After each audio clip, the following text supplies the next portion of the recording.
बच्चे अपना चैप्टर है वेव्स, ऑसिलेशन एंड वेव से होते हुए ऑसिलेशन हमारा वाइंड अप हो गया था। आज वेव स्टार्ट कर रहे हैं हम। वेव के अंदर है क्या बच्चा, देखो wave motion is a mean of transferring energy and momentum from one point two another without actual transportation of matter between these points. ठीक है, इसके अंदर हम क्या बात कर रहे हैं, यहां पे मेरे पास ये स्प्रिंग है, स्लिंकी है ना, इसको पकड़ना बच्चा। देखो अब जरा इसके अंदर हाथ थोड़ा ऊपर करना पड़ेगा। यहां पे अगर हम इसे मूव कर रहे हैं तो यहां पर कोई एक्चुअल ट्रांसफर ऑफ मैटर तो नहीं हो रहा है, लेकिन जो यहां से डिस्टर्बेंस है उधर तक जा रही है। या फिर मैं साउंड वेव की तरह बनाऊं, मैं यहां से कंप्रेशन क्रिएट करता हूं और एक पल्स छोड़ रहा हूं। सिर्फ यहां से क्या कर रहा हूं, इस पल्स को छोड़ूंगा। देखना, अगर मैं यहां से छोड़ता हूं, वो दिखा, अगर स्लोमो में देखोगे तो बहुत क्लियर दिखेगा कि ये पल्स जा रही है ना। ये होता क्या है, यहां से कंप्रेशन छोड़ूंगा, वो रेयर फ्रिक्शन और कंप्रेशन का कॉम्बिनेशन होके आगे तक जा रहा है। ये पूरे मीडियम के थ्रू जो डिस्टर्बेंस है पास ऑन हो रही है, मीडियम आगे उठ के नहीं गया है। इस तरीके के मोशन को हम क्या करें कि वेव मोशन। सिंपल एग्जांपल अगर हम बात करें तो सिंपल एग्जांपल अपने पास रिपल फैक्टर्स का, रिपल का लगा लो। रिपल्स क्या होते हैं बेटा, जो पानी के अंदर जो वेव्स बन रही है उनका एग्जांपल लगाते हैं। पानी के अंदर पत्थर डाला तो हमें पता है ऐसे ऐसे करके कुछ कंसेंट्रिक सर्कल्स की फॉर्म में वेव जाती है। थोड़ा सा उसको विजुअलाइज करने की कोशिश करते हैं। पहले यहां पे देखो, ये अपने पास लिक्विड सरफेस को रिप्रेजेंट कर रहा है बच्चा, और यहां अगर मैं एक पानी की ड्रॉप डालता हूं वहां पे तो वो डिस्टर्बेंस पास ऑन हुई है। अगर मैं सिर्फ एक ड्रॉप डालता, अगर मैं सिर्फ एक बार डिस्टर्बेंस पास ऑन करूं तो वो एक सर्कल है जो थ्रू आउट इस तरीके से डिस्टर्बेंस पास ऑन करते जाएगा। वाटर उठ के आगे नहीं गया है, यहां वाला लिक्विड आगे नहीं गया, सिर्फ उस लिक्विड के थ्रू होते हुए जो डिस्टर्बेंस है वो पास ऑन हुई है। समझ में आई है? ये देखो, वो डिस्टर्बेंस पास ऑन हुई है। समझ में आ रही है? एक क्रेस्ट एक ट्रफ, एक क्रेस्ट एक ट्रफ, इस तरीके से जाएगी। लेकिन अगर हम पल्स जनरेट करें, पल्स नहीं बेसिकली पूरी एक वेव की पीरियोडिक पल्सेस हैं। पीरियोडिक पल्सेस क्या, हर एक फिक्स टाइम के बाद वो जो वाटर ड्रॉप्स हैं वो गिर रही हैं पानी में, जो कि एक यूनिफॉर्म तरीके से डिस्टर्बेंस क्रिएट कर रही हैं, जो ओवरऑल क्रेस्ट ट्रफ का कॉम्बिनेशन बनाते हुए इस तरीके से वेव आगे जाती जा रही है। क्लियर है बच्चा?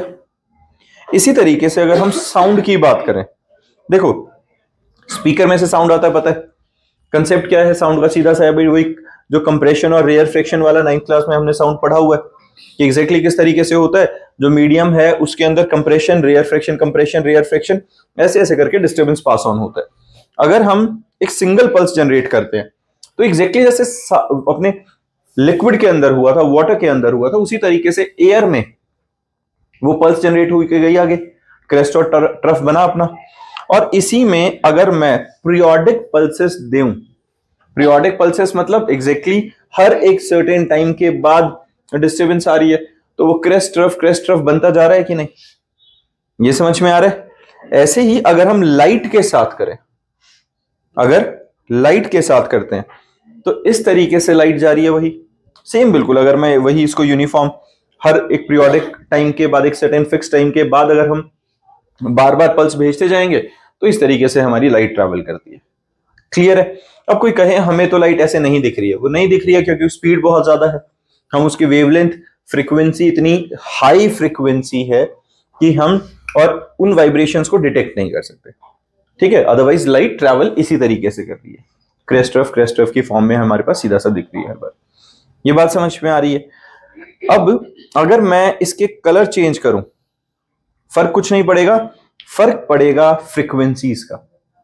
फ्रीक्वेंसीज का किस तरीके से, और एम्पलीट्यूड्स का, क्योंकि वो डिपेंड, मतलब चेंज क्या आ रहा है। देखो उसके अंदर इस तरीके से हमारी पल्स जा रही है ना, इस तरीके से डिस्टर्बेंस जा रही है और एक वेव ट्रैवल होती हुई दिख रही है कि नहीं? ठीक है, वहां इलेक्ट्रिक फील्ड लिखा हुआ, उसके बारे में मैं बताऊंगा। इलेक्ट्रिक फील्ड सेंटर बेसिकली क्या होता है, जो हम अगर लाइट की बात करते हैं तो light is a combination of electric and magnetic, तो उसके केस में इलेक्ट्रिक फील्ड की कंपोनेंट के हिसाब से वो मूवमेंट है, मैग्नेटिक फील्ड के परपेंडिकुलर डायरेक्शन में मूव हो रहा होगा। इलेक्ट्रोमैग्नेटिक वेव्स होती है लाइट। क्लियर है बच्चे? ये समझ में आ रही है ये चीजें?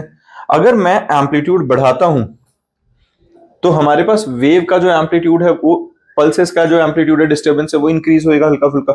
अगर हम रिड्यूस कर देते हैं तो वही है कि डिस्टर्बेंस कम हो जाएगी। वो ऑब्वियस सी बात है, ये तो एम्पलीट्यूड जितना कम ज्यादा होगा अकॉर्डिंगली हमारी वेव का एम्पलीट्यूड में वेरिएशन आएगा। वो तो हमारे थ्रू अप्लाई करी हुई डिस्टर्बेंस के ऊपर बात है सारी। क्लियर है बच्चे ये? ठीक है, जैसे यहां पे अगर मैं एम्पलीट्यूड घटा देता हूं, एम्पलीट्यूड मैंने डिक्रीज कर दिया, तो दिख रहा है बहुत माइल्ड सी क्रेस्ट और वो जो ट्रफ बन रहे हैं वो बहुत माइल्ड बन रहे हैं। और अगर एम्पलीट्यूड मैक्सिमम कर देते हैं तो वो बहुत बोल्ड बन रहा है। वो बेसिकली क्या दिखा रहा है कि वो क्रेस्ट और ट्रफ बन रही है, वो मैक्सिमम और मिनिमम, जो ऊपर और नीचे मैक्सिमम डिस्टर्बेंस आ रही है मीन पोजीशन से, ऊपर और नीचे बहुत ज्यादा डिस्टर्बेंस आ रही है, वो उस चीज को दिखा रही है। फ्रीक्वेंसी हाई कर दें, फ्रीक्वेंसी हाई करें तो ड्रॉप जल्दी जल्दी गिर रहे हैं, है ना, तो वो फ्रीक्वेंसी के हिसाब से वेव्स ज्यादा बनती जा रही है। ये लॉजिक समझ में आ रहा है बच्चा? सीधी सी चीज है इसके अंदर। क्लियर है? अब इसी सारे को, ये जो हमने अभी पढ़ा है, उसको हम थ्योरेटिकली समझने की कोशिश करते हैं। हमारे पास है क्या, देखो, अ वेव मोशन क्या है? Disturbance travel through same medium but the medium does not travel along with the disturbance. ये ठीक है? अब एक बात बताओ, मैं जो इस स्लिंकी के साथ करने की कोशिश कर रहा था, जो ऐसे करके मैं ये डिस्टर्बेंस उधर भेज रहा हूं, क्या ये किसी लोहे की रॉड के साथ मैं कर सकता था? वो रीजन क्या है? या मैं किसी कपड़े के अंदर से इस तरीके से वेव भेज सकता हूं पूरे तरीके से, कहीं किसी लेवल पे अगर मैं बहुत बड़ा झटका मारूं या कुछ करूं, वरना इस तरीके से सीधी सीधी वेव्स नहीं जा रही हैं। मेन स्टोरी क्या है? चलो वो वाले एग्जांपल छोड़ते हैं, पहले सिंपल बात आती है, भाई मैं कौन से मीडियम के अंदर इस तरीके से वेव भेज सकता हूं? पहली जो मैंडेटरी और मोस्ट इंपॉर्टेंट कंडीशन है वो क्या है? जैसे इसमें था, मैंने क्या कहा कि मीडियम आगे नहीं जाएगा, यहां से डिस्टर्बेंस क्रिएट करेगा वो, और वो फिर वापस अपनी जगह पे आएगा। तो किस इलास्टिसिटी होनी जरूरी है, उस मीडियम के अंदर इलास्टिसिटी जरूरी है, क्योंकि वो तभी अपने मेन पोजीशन से हटके आगे वाले के पास डिस्टर्बेंस पास ऑन करके अपनी वापस इनिशियल पोजीशन पे आएगा। ये बात समझ में आई है? तो जो किसी जो नॉर्मल एक वाइब्रेशन में होता है यही होता है, वो मीन और एक्सट्रीम्स के बीच में पार्टिकल वाइब्रेट करता है, वो वापस आना चाहिए। ये इलास्टिक नेचर है कि जब वो एक्सटर्नल फोर्स का इन्फ्लुएंस हटे, वो एक्सटर्नल फोर्स के इन्फ्लुएंस में जाएगा, आगे वाले को डिस्टर्ब करेगा और खुद अपनी जगह पे आ जाएगा। आगे वाला जो डिस्टर्ब हुआ वो आगे वाले पार्टिकल को डिस्टर्ब करके अपनी जगह पे आ जाएगा। तो ये इलास्टिक बिहेवियर मैंडेटरी है, तभी वेव ट्रांसफर करेगी और मीडियम नहीं जाएगा आगे। समझ में आई ये बात? तो पहली एसेंशियल जो प्रॉपर्टी है आर इलास्टिसिटी एंड इनर्शिया। समझ में आई? इनर्शिया क्या? एक प्रॉपर्टी कि वो अपनी पोजीशन चेंज नहीं होने देना चाहता जब तक कोई एक्सटर्नल फोर्स आके उसको चेंज नहीं कर रही थी, और जैसे ही एक्सटर्नल फोर्स हटती है तो वो वापस अपने इनिशियल पोजीशन पे आ जाता है। क्लियर है ये वाली बात? Wave motion as a kind of disturbance which travels through a material medium having properties of elasticity and inertia and on account of repeated periodic vibrations of the particle of the medium about their mean positions. The disturbance being handed on from one particle to the adjoining particle and so on without any transport of medium. ये कुछ नए शब्द नहीं है तुम्हारे लिए, relate करो sound chapter के अंदर एज इट इज बातें करी थी हमने। इसी तरीके से डिस्टर्बेंस आगे आगे पास ऑन होती रहती है और हमारी वेव प्रोपेगेट करती रहती है। अब टाइप ऑफ वेव कितने रहेंगे भाई? टाइप ऑफ वेव में पहला है मैकेनिकल वेव। मैकेनिकल वेव क्या है? These waves can be produce और propagated only in material medium. जो हम साउंड के बारे में बार बार बात कर रहे हैं, मैं इस स्लिंकी की हेल्प से बात कर रहा हूं, मैंने वाटर के बारे में बात करी, वो सारी की सारी मैकेनिकल है। अगर वहां मीडियम ना हो तो एक जगह से दूसरी जगह पे डिस्टर्बेंस जाएगी ही नहीं। क्लियर? अगर मीडियम की एब्सेंस होगी तो वो ट्रैवल ही नहीं कर सकती है वेव्स। क्लियर है ये बात? पक्का? तो ये क्या हुई हमारी mechanical waves, such as water, air, rock etcetera. कुछ भी चीजें होंगी जिसके थ्रू डिस्टर्बेंस पास ऑन करेगी। For example waves on water surface and waves on string, ये मैकेनिकल वेव्स हैं। फिर आती है इलेक्ट्रोमैग्नेटिक वेव्स। इलेक्ट्रोमैग्नेटिक क्या है? जैसे मैंने बताया था, इलेक्ट्रोमैग्नेटिक कौन है बच्चा? लाइट। लाइट को कोई मीडियम नहीं चाहिए ट्रैवल करने के लिए, है ना? तो these waves require no material medium for their production and propagation. They can pass through vacuum and only other material medium, है ना? And any other material medium. ये बात समझ में आई है कि ये क्या कर सकते हैं, इनको वैक्यूम में से क्रॉस कर जाएंगे, किसी मटेरियल मीडियम की खास रिक्वायरमेंट नहीं, अगर एयर है तो भी उससे क्रॉस कर ही जाती है लाइट, वाटर है उससे भी क्रॉस कर जाएगी, पाथ चेंज करेगी, डेविएट करेगी, वो अलग कहानी है, लेकिन वो उसे क्रॉस कर जाएगी अगर ओपेक नहीं है कुछ जो उस लाइट को ब्लॉक ना करे, है ना। For example electromagnetic waves, X rays etcetera, done. फिर है बच्चा मेटर वेव और de Broglie wave. These waves are associated with moving particle of matter like electron, proton, atom, etc. D Broglie wave basically क्या है? De Broglie है जब कोई microscopic particle move करता है। हमने ये पढ़ा था स्ट्रक्चर ऑफ एटम के अंदर भी, है ना, केमिस्ट्री के अंदर अपने पास, कि अगर एक इलेक्ट्रॉन मूव करता है, it is a particle but while motion it behaves like a wave. वो ड्यूल नेचर पोजेस करता है, पार्टिकल नेचर और वेव नेचर। तो जब कोई पार्टिकल मूव करता है बहुत हाई स्पीड से, उस वक्त वो जो वेव नेचर पोजेस कर रहा है, उस वक्त जो वेव की तरह वो बिहेव कर रहा है, वो मेटर वेव कहलाती है। डन है बच्चे, 3 तरह की वेव्स का टाइप क्लियर है। फिर आता है अपने पास, एक एक करके हम स्टार्ट करते हैं अभी, type of mechanical wave motion, transverse wave motion और लॉन्गिट्यूडनल वेव मोशन। ट्रांसवर्स और लॉन्गिट्यूड का आइडिया है, ट्रांसवर्स वेव मोशन कैसे होती है? जैसे लाइट ट्रैवल करती है। लॉन्गिट्यूडनल कैसे होता है बच्चे? जैसे साउंड ट्रैवल करता है। अब फर्क क्या है? ट्रांसवर्स वेव मोशन के अंदर it is that motion in which the individual particles of the medium execute simple harmonic motion about their mean position in the direction perpendicular to the direction of propagation of wave motion. कैसे जा रही है? Wave जो जा रही है वो इस तरीके से मूव कर रही है। अब इसका मतलब क्या है? तुमने सांप को चलते हुए देखा है ना? सांप नहीं भी देखा होगा, वीडियोस में तो देखा ही है किसी ने, हर किसी ने। जब सांप मूव कर रहा है, सांप की बॉडी ऊपर और नीचे मूव कर रही है। अगर वो ऑन सरफेस जा रहा है तो लेफ्ट और राइट, लेफ्ट और राइट मूव कर रही है। सांप जा कहां रहा है? सीधा। Particles are being disturbed in the direction perpendicular to the direction of propagation of wave. यही हुआ ना, मोशन सांप का आगे है बट उसकी बॉडी का मूवमेंट उस मोशन के परपेंडिकुलर डायरेक्शन में है। तो ऐसी सिचुएशन में हम क्या कह रहे हैं? वो ट्रांसवर्स वेव मोशन है। जो लाइट है वो ट्रांसवर्स वेव मोशन की फॉर्म में ट्रैवल करती है। क्लियर है बच्चा? जैसे यहां पर जो पार्टिकल्स हैं ये perpendicular to the direction of propagation of wave होती है। क्लियर बात है ये? डन। अब वेव की जब हम रिप्रेजेंटेशन करते हैं तो हमें एक चीज तो बताया बच्चे, जो ऊपर की साइड बनता है उसे हम क्या कहते हैं? क्रेस्ट। नीचे की साइड वाले को ट्रफ। तो ये जो क्रेस्ट की हाइट है या ट्रफ की डेप्थ है, ये क्या होता है? एम्पलीट्यूड। और एक क्रेस्ट और ट्रफ मिला जुला के क्या बनती है? Complete wave. तो इस कंप्लीट वेव की जो लेंथ होती है उसे क्या कहते हैं? वेवलेंथ। या फिर हम किस तरीके से कह सकते हैं? The distance between the 2 consecutive crest और 2 कंसेक्यूटिव ट्रफ्स, उनके बीच के डिस्टेंस को हम क्या कहते हैं? वेवलेंथ। ये बात समझ में आ गई है? पक्का? अब एग्जाम्पल क्या है इनके? देखो, movement of a string of a sitar और violin, movement of a kink on rope, ये सारे किसके एग्जाम्पल है? ये ट्रांसवर्स वेव के। कभी नोटिस करा है कि कोई स्ट्रिंग अगर हमारे पास, हम यहां से दीवार के साथ बहुत तेज स्ट्रिंग बांध देते हैं और उसके अंदर एक डिस्टर्बेंस पास ऑन करते हैं, मतलब मैं एक तरह से ये लगा लो कि हमने एक पल्स जनरेट करी, तो वो पल्स आगे आगे इस तरीके से मूव करेगी। तो वो जो पल्स की मूवमेंट है वो जा रही है ऊपर और नीचे, रस्सी ऊपर नीचे मूव हो रही है, लेकिन वो डिस्टर्बेंस दूसरे एंड तक पहुंचेगी कि नहीं? जब दूसरे एंड तक पहुंच रही है, कैसे? डिस्टर्बेंस इधर, लेकिन वेव कहां गई है? आगे की तरफ। तो ये क्या है? ये सिंपल एग्जांपल है हमारे पास ट्रांसवर्स वेव के। लाइट वेव जो अपने पास है, light wave and all the other electromagnetic waves are transversal. Done है बच्चा? क्लियर है ये बात? फिर आता है a crest is a portion of the medium which is raised temporarily above the normal undistributed portion of the rest of the particles in the medium when the transverse wave passes through it. Clear है? Crest वही भाई जब normal से ऊपर की side है, trough जो नीचे की साइड बनेगा।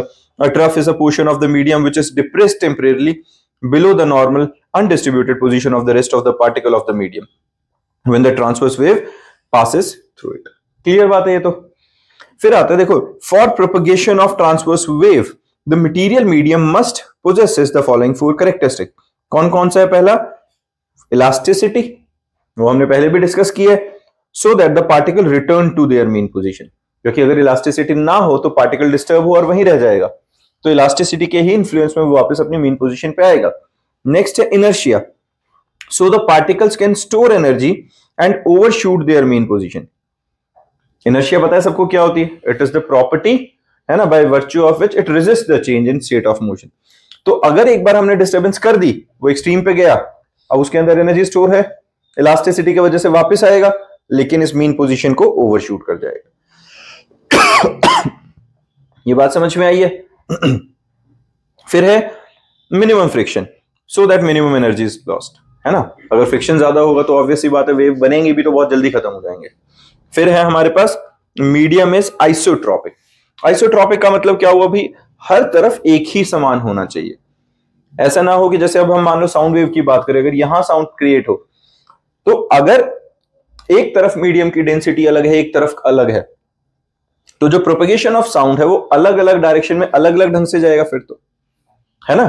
तो आइसोट्रॉपिक का मतलब होता है the properties of medium are same in all the direction and the wave propagates in every direction with the same speed.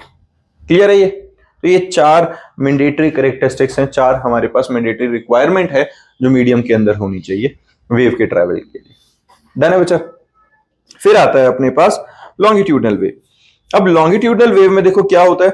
Longitudinal wave motion is that wave motion in which the individual particle of the medium execute simple harmonic motion about their mean position along the same direction along which the wave is propagated. Sound waves कौन चलता है ऐसे? Earthworm. Earthworm को कभी notice किया वो कैसे चलता है? वो श्रिंक करता है बॉडी को, फिर एक्सपैंड करता है, श्रिंक करता है, एक्सपैंड करता है। देखो इन दोनों एग्जांपल्स में एक ध्यान रखना, ये सिर्फ मैं नाम के लिए एग्जांपल्स दे रहा हूं, चाहे सांप वाला हुआ चाहे अर्थवॉर्म वाला हुआ, क्योंकि सांप के अंदर सांप जब मूव कर रहा है वो आगे भी जाता है, तो मीडियम मूव कर गया उस केस में, तो ये एग्जैक्ट आंसर नहीं है, कहीं लिख दो वहां पे और फिर बोल रहे हो मैंने बोला था भाई, है ना। तो सांप का एग्जाम्पल मैं सिर्फ क्यों बोल रहा हूं? विजुअलाइजेशन के लिए कि पार्टिकल की डिस्टर्बेंस साइडों में है पर वेव आगे जा रही है। ट्रांसवर्स और अर्थवॉर्म में वो श्रिंक करता है और फिर आगे एक्सपैंड होता है। अगर वो श्रिंक करके वहीं चला जाए और डिस्टर्बेंस पास ऑन करके आगे चला जाए ऐसे, तो पार्टिकल्स किस डायरेक्शन में डिस्टर्ब हो रहे हैं? इन the direction of propagation of wave.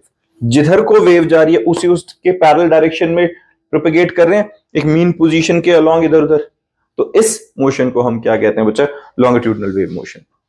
Clear है? साउंड इसी तरीके से ट्रेवल करता है और इसके अंदर क्या बनता है? कंप्रेशन और रेयर फ्रिक्शन।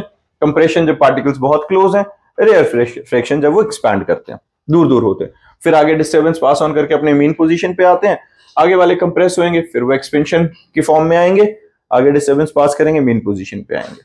तो इसी बेसिस पे कंप्रेशन रेयर फ्रिक्शन के बेसिस पे क्रेस्ट रफ बनता चला जाएगा। क्लियर है ये? अब आता है बच्चे वेव फंक्शन। देखो वेव फंक्शंस क्या है? वेव फंक्शन के अंदर अपने पास है such functions which describe mathematically the motion of wave pulse are called wave function। हम अब क्या बात करें? मैं बार बार क्या बोल रहा था कि पल्स जनरेट करते हैं, जैसे इसके अंदर भी मैंने कहा कि एक डिस्टर्बेंस क्रिएट करते हैं, एक पल्स जनरेट करी, उसके बाद वो आगे डिस्टर्बेंस पास ऑन कर रही है, या हम इस तरीके से पकड़ना बच्चे, अगर मैं यहां से एक सिर्फ हल्का सा झटका देके छोड़ रहा हूं, तो ये जो एक बार की जो पल्स जनरेट करी थी, जो हमने विजुअलाइज भी किया था, उसको हम क्या करें कि बेसिकली पल्स जनरेट करिए, एक कॉन्टिन्यूसली होगी तो पूरी एक वेव बन जाएगी आगे तक। अब इस केस में वेव फंक्शन एक ऐसे फंक्शन को कहते हैं जो मैथमेटिकली उस वेव पल्स को रिप्रेजेंट कर सके। क्लियर है? जैसे यहां पे है, ये एक पल्स है, यहां पर अपने पास मीन पोजीशन से इधर उधर पार्टिकल डिस्टर्ब होगा, ये मीन लाइन हमने बनाई हुई है, और यहां हमने एक पल्स जनरेट करी है। इस पल्स को जो मैथमेटिकली रिप्रेजेंट कर देगा उसको हम कहेंगे वेव फंक्शन। यहां पर हमने क्या लिखा उसके लिए? At t is equal to 0 y is equal to fx। y क्या है? Disturbance along y axis and it is the function of x। Function of x मतलब जैसे जैसे x बढ़ेगा वैसे वैसे y के अंदर वेरिएबल आएंगे, वेरिएशंस आएंगी। लेकिन सिर्फ x तो नहीं है, टाइम के साथ भी तो चीजें चेंज होंगी, है ना। तो मैं ये कह सकता हूं कि y is the function of position and time, दोनों का है कंबाइंड फंक्शन। तो हम यहां लिख लेते हैं y of xt which is equal to f of x plus minus vt। Function of x plus minus VT. Clear है बच्चे ये बात? ठीक है ना, यहां तक ये बात समझ में आ रही है सबको? If the wave pulse travels without change in the shape, then the displacement at a time t and at a distance x from the origin shall be same as the distance x plus minus vt from the origin। मतलब क्या बात करें कि अगर वो बिना shape change किए जा रही है, मतलब ये एग्जैक्टली कैसे होगा? अगर हमारे पास एक रस्सी है और मैं उस रस्सी को यहां से एक बार झटका मार के छोड़ता हूं, तो तुमने कार्टून्स में देखा है वो टॉम एंड जेरी के अंदर होता है, वो कारपेट पकड़ते हैं और झटका मारते हैं, और वो जब झटका मारते हैं ऐसे तो एक पल्स जाती है, आगे आगे जेरी भाग रहा होता है, पीछे पीछे वो जो पल्स है वही जारी होती है, ऐसे ऐसे।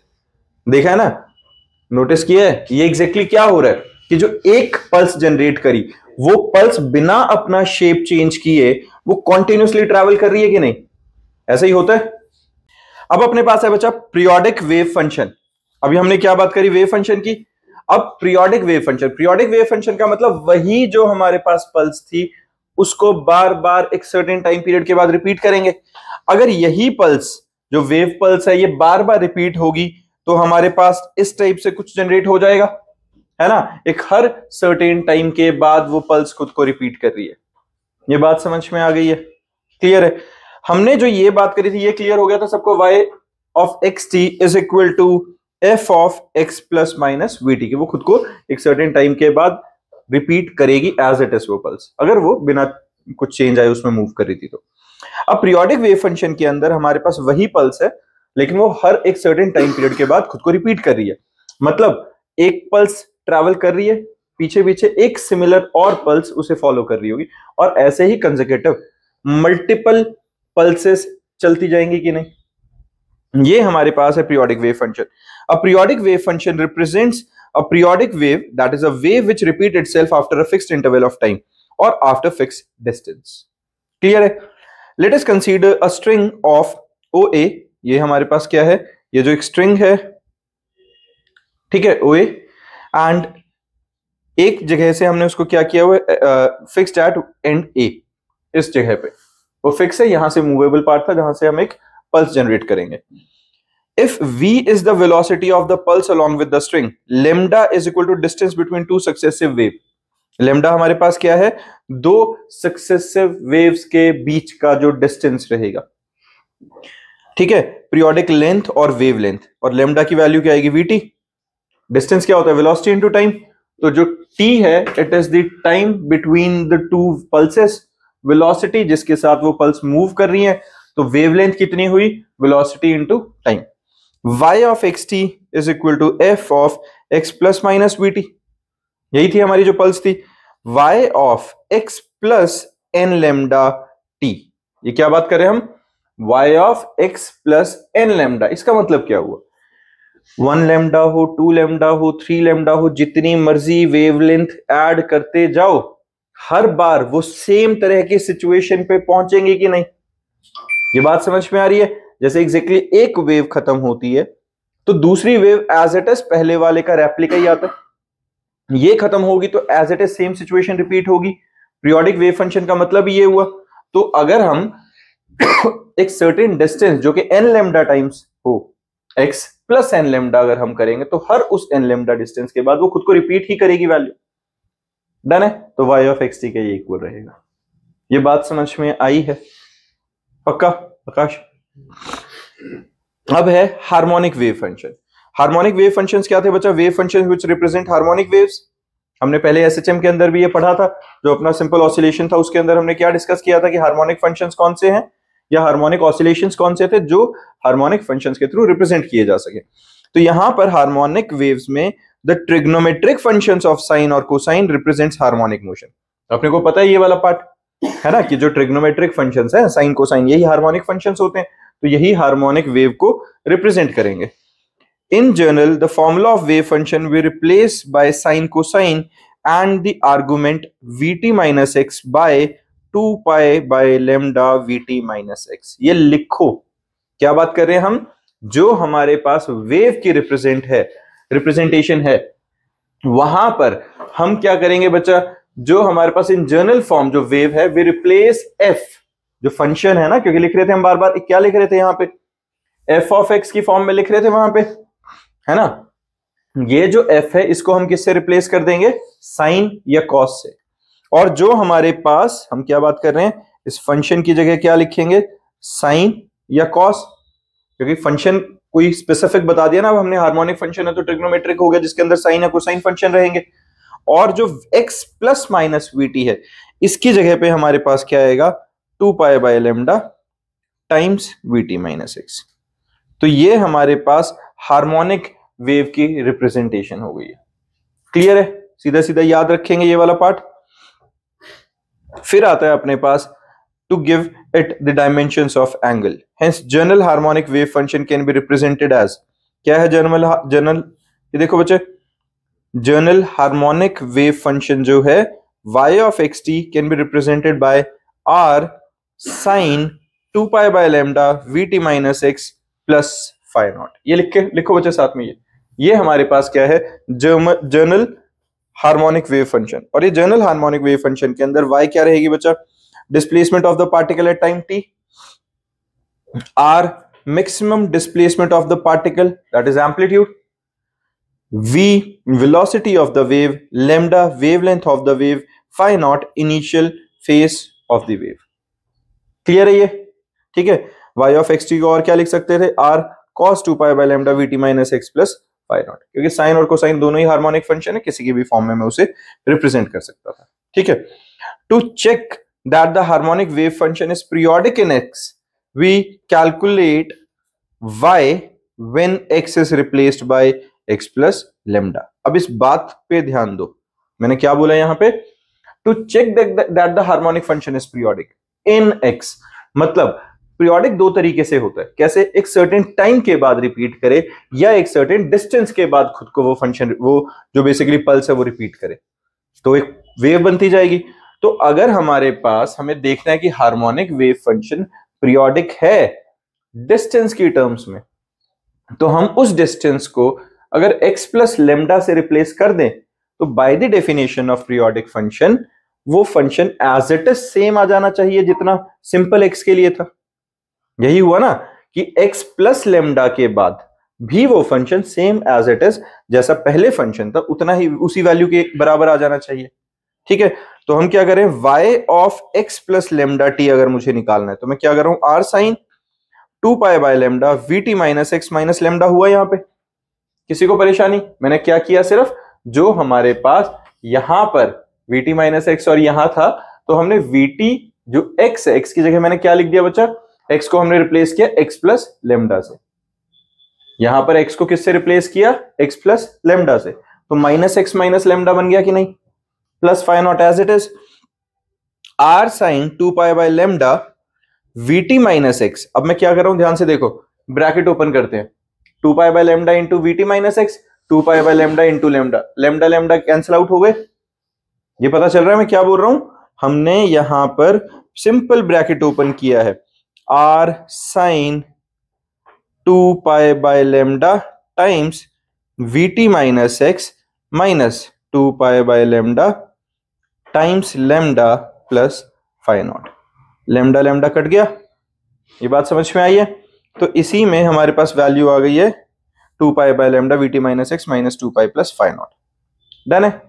अब r sine 2 pi by lambda VT minus x plus phi naught minus 2 pi लिख दिया, कोई दिक्कत नहीं है, सेम अरेंज किया। अब एक बात देखो, sine of theta plus minus 2 pi, तो साइन थीटा होता है कि नहीं, 2 पाई प्लस थीटा हो 2 पाई माइनस थीटा हो, देखो हम उसके बारे में बात कर सकते हैं कि कोऑर्डिनेट सिस्टम के accordingly sine of 360 minus theta minus sine theta होता है, पता है अपने को ये कोऑर्डिनेट सिस्टम के अकॉर्डिंग।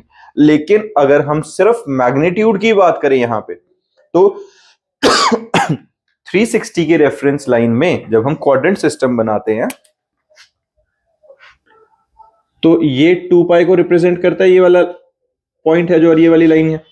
तो 2 पाई प्लस थीटा और 2 pi minus theta, sine of 2 pi plus minus theta sine theta रहेगा कि नहीं, रहता है। मैं साइन की बात, उसके आगे जो बेसिकली प्लस और माइनस वाला पार्ट है उसकी बात नहीं कर रहा हूं अभी, क्योंकि अपने को पता है फर्स्ट क्वाड्रेंट में साइन पॉजिटिव होगा, फोर्थ क्वाड्रेंट में नेगेटिव होगा। लेकिन अगर यही मैं कॉस के लिए कर दूं तो वो और जस्टिफाइड हो जाएगा। Cos of 2π plus minus theta is cos theta only, होएगा कि नहीं? क्योंकि कॉस थीटा फर्स्ट क्वाड्रेंट में भी पॉजिटिव है और फोर्थ में भी पॉजिटिव है।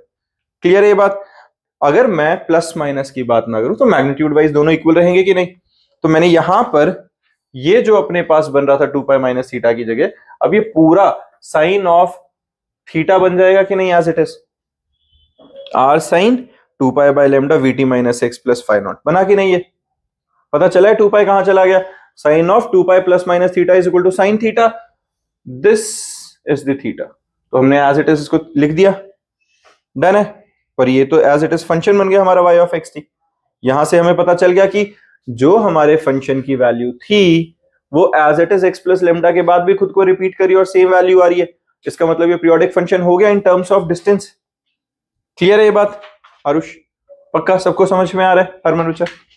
अब है harmonic wave function is periodic in x, यहां तक हो गया। Now let us check if the harmonic wave function is periodic in T. अभी हमने किसके फॉर्म में लिया? डिस्टेंस की फॉर्म में। अब हम टाइम की टर्म्स में देखेंगे कि वो पीरियोडिक है कि नहीं। For this we calculate y when t is replaced by t plus T. अब यही करेंगे कि जो टोटल टाइम के बाद अगर वो खुद को रिपीट करेगा, टोटल टाइम क्या है? Capital T। अगर वो टोटल टाइम के बाद खुद को वैल्यू रिपीट करेगी तो हम कहेंगे वो पीरियोडिक है टाइम में। तो मैं अब टाइम को किससे रिप्लेस कर रहा हूं बच्चा? t प्लस कैपिटल T से। पॉइंट वैलिड है ये? अब y is equal to x of t plus t r sine 2π by lambda v t plus t minus x plus phi naught. बिल्कुल ठीक है, सिंपल वैल्यूज डाली है। ब्रैकेट ओपन करो, 2π by lambda v t plus 2π by lambda v times capital t minus 2π by lambda times x plus phi naught. किसी को दिक्कत है इसमें? बिल्कुल ठीक है, सिंपल ब्रैकेट ओपन किया, अभी तक कुछ नहीं। अब एक बात देखो जरा, जो यहां पर हमारे पास v इंटू कैपिटल टी है तो लैम्डा होता था, velocity into total time of the pulse और टोटल जो time period of the wave है वो हमारे पास वेवलेंथ के इक्वल थी कि नहीं? तो ये हमारे पास vt को मैं लैम्डा से रिप्लेस कर दूं तो कोई दिक्कत, यहां पर जो vt है ये लैम्डा से रिप्लेस हो जाएगा। और अगर ये vt की वैल्यू लैम्डा से रिप्लेस हो जाए, ये vt की वैल्यू लैम्डा से रिप्लेस हो जाए तो ये दोनों कैंसिल आउट हो जाएंगे। किसी को दिक्कत? तो यही जो vt वाला पार्ट था ये तो हट ही गया। तो 2π by lambda v times small t plus 2π minus 2π by lambda times x plus phi naught same बन गया। अब r sine 2π by lambda vt minus x plus phi naught plus 2π बन गया कि नहीं? अब सेम कहानी बन गई, sine of 2π plus minus theta is equal to sine theta. तो क्लियर हो गया बच्चे सबको ये कि हमारे पास जो फंक्शन बना वापस से 2π by lambda v t minus x plus phi naught which is equal to y of x t बन गया कि नहीं? Hence it is this function is periodic in terms of t also. Clear है बच्चे? इसके बाद है हमारे पास equation of plane progressive simple harmonic motion. ये सेम है जो हमने अभी करी है, कुछ अलग नहीं है। तुम ध्यान से देखो, इसी को हमने अभी डिस्कस किया था r sin 2π by lambda times vt minus x, और इसी को हमने पीरियोडिक फॉर्म में डिस्कस किया है कि वो t की टर्म्स में और x की टर्म्स में पीरियोडिक फंक्शन रहता है। किसी को इसमें दिक्कत बचा? क्लियर है? तो कुछ अलग नहीं है। अब इसमें एक चीज आती है, देखो हम अगर 2π बाय लैम्डा को k पुट कर देते हैं, इसी इक्वेशन में मैं क्या बात कर रहा हूं, 2π बाय लैम्डा को अगर मैं k पुट कर देता हूं तो k हमारे पास होता क्या है? प्रोपगेशन कांस्टेंट और एंगुलर वेव नंबर। तो मेरे पास जो इक्वेशन की फॉर्मेशन है y of x T r sine omega T plus minus K x plus phi not लिख सकता हूं। ओमेगा अपने को पता है, ओमेगा क्या होता है बच्चा? ओमेगा होता है 2π बाय टी, है ना? ओमेगा की वैल्यू अपने पास क्या होती है? 2π बाय टी, एंगुलर फ्रीक्वेंसी लिख सकता हूं ऐसे। तो अपने पास जो इक्वेशन बनेगी, देखो एक और, अब हम क्या बात कर रहे हैं, ऐसी फॉर्म में लिख रहे हैं इक्वेशन को जो कि नॉन हार्मोनिक अगर है। नॉन हार्मोनिक क्या रहेगी? जिसमें हम दो, या नॉन हार्मोनिक नहीं है, बेसिकली सिंपल तरीके से रिप्रेजेंट नहीं हो सकती, उसको बाद में हम हार्मोनिक बनाते हैं। याद है ना, हमने जो ऑसिलेशंस के अंदर भी ये समझा था, जहां पर हमने a sine omega T plus x not x T plus b sine omega T plus x T करके लिखा था, और a और b का फिर स्क्वायर करके अंडर रूट किया था, तो उससे हमें ओवरऑल नेट एम्पलीट्यूड मिला था पूरी वेव के कॉम्बिनेशन का। वही हम यहां पे डिस्कस कर रहे हैं। यहां हमने क्या बात करी है? We can choose even cosine function for the linear combination, जैसे a sin omega T plus k x, b cos omega T plus k x, और r क्या निकलेगा a square plus b square, phi naught निकलेगा tan inverse b by. हम पहले oscillations के अंदर derive कर चुके हैं ये चीजें। तो s of t, s basically एक फंक्शन का ही नाम रखा है, x ऑफ t का जो है it is equal to r sin omega T plus minus K x plus phi naught. ठीक है, तो इसको देख के घबराना नहीं है, ये सेम वही चीजें चल रही हैं जो हमने ऑलरेडी डिस्कस करी हुई है। ठीक बात है बच्चा? ठीक है, इसके बाद आता है बच्चे हमारे पास फेस एंड फेस डिफरेंस, ये नेक्स्ट क्लास में हम कंटिन्यू करेंगे।